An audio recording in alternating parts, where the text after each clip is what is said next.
Hi, I'm Dr. Mark Goulston. I'm a suicide specialist. I've worked with suicidal patients for more than 20 years, and suicide's on the rise. In fact, it's almost epidemic. You can't read any newspaper, you can't listen to any television or cable program without hearing about another tragic ending of someone's life way too soon. And we need to have a conversation about it, but we're not having those conversations because it's too difficult to have them. Well, our program, Stay Alive, is an intimate conversation about suicide prevention, and we hope you'll check it out where you hear the story of someone who jumped off the Golden Gate Bridge and survived, and you'll hear some of my experiences in working with suicidal patients and their families, and you'll hear from a Japanese pop singer who's a suicide advocate and knows something about those feelings herself. So we hope you'll check that out.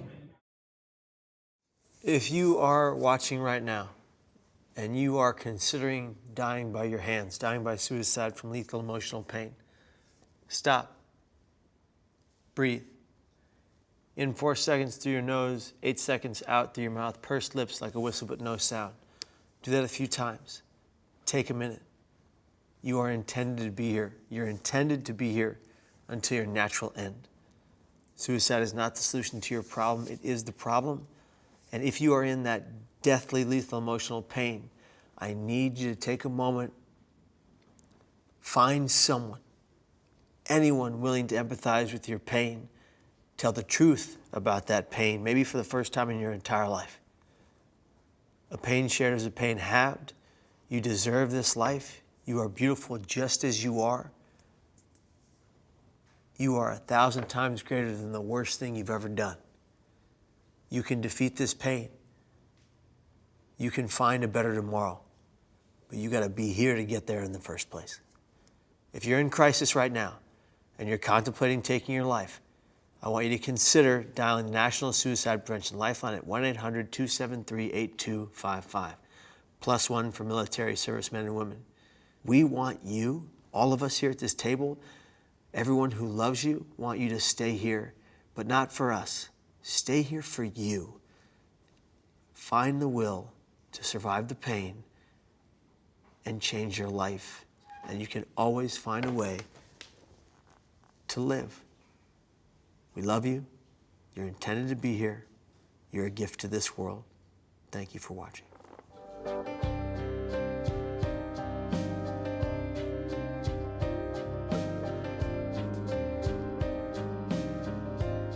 You know, there's a don't ask, don't tell that's pervasive in the world. Suicidal thinking, insidious inner critical thought, and depression, I think, are the greatest liars we know. We just don't have that resource to feel comfortable enough to reach out to talk about it. Compassion is dying in the world. Find a way through the pain to have hope. And when you can find hope in the darkest of your hours, you can find purpose. He got tearful because he felt relief, because for that moment he didn't feel alone.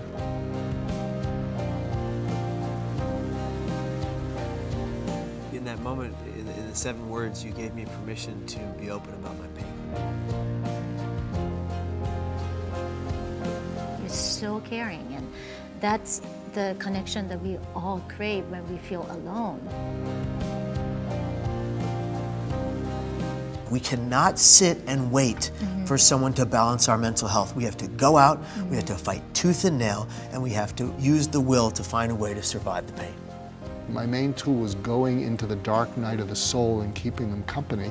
Your message was so strong that I felt like you rather been there with me. Gratitude and resilience are 2 of the greatest leading factors in preventing suicide. Our family are the people in the world who see good, value, a future for us. Our job is to find that family if you weren't born into it.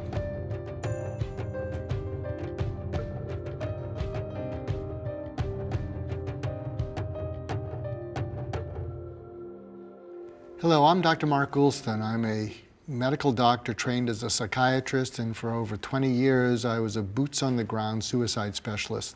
One of my first mentors was a fellow named Dr. Edwin Schneiderman, and he was a pioneer in the study of suicide. He was the founder of something called the American Association of Suicidology, and he mentored me at UCLA, and he taught me a lot about suicide. In fact, one of his favorite questions when he would be with people is, where does it hurt and how much? And he just helped them talk. But one of the reasons I'm really glad to be here is that when I was in medical school, I reached the low point, and the school actually wanted to kick me out because they were losing money on people who took leaves of absences. And then the dean of students, who cared about students more than money, stepped in, and he was an angel. I literally mean that. And he stepped in, and he saw a future for me. He saw goodness in me. He saw a purpose for me. He saw worth in me that I couldn't see. And he went to bat for me. And it changed everything. So the dean of students was an angel in my life. I think he was sent to save my life, even though I didn't think my life was worth saving. And he saw worth in me. He saw value in me. He saw a future for me. He basically said, you have goodness in you, and the world needs that goodness, and you don't know how much they need it, and you won't need it till you're 35, but you have to make it till you're 35, and you deserve to be on this planet, and you're going to let me help you. And so what happened is I then proceeded to work with people, and I seemed to be successful, and my main tool was empathy. My main tool was going into the dark night of the soul and keeping them company, which caused them to cry with relief, and we just stayed there until that relief somehow led to hope. But I didn't know how to do that for other people. And so one of the reasons I'm really glad to be here is I figured out what I did and what that dean did for me in steps that we're going to talk about later, so that everybody can do that. So anybody who's afraid of where their loved ones are can reach them. You know, there's a don't ask, don't tell that's pervasive in the world, and good people want to ask, but they're afraid they won't know what to do. They're afraid that they'll make the situation worse. And together we're going to teach them how not only not to make the situation worse, but to save lives. You know, I'm originally from Tokyo, Japan, and Japan is the #2 capital of suicide, you know, and we just don't have that resource to feel comfortable enough to reach out to talk about it. Before you're a doctor, you're human. You're so caring, and that's the connection that we all crave when we feel alone. So I'm trying not to get too emotional right now already, because I'm feeling so much. You know, it's fascinating what you're saying, because I think what you're saying points to what I think is a pandemic, and the pandemic is compassion is dying in the world.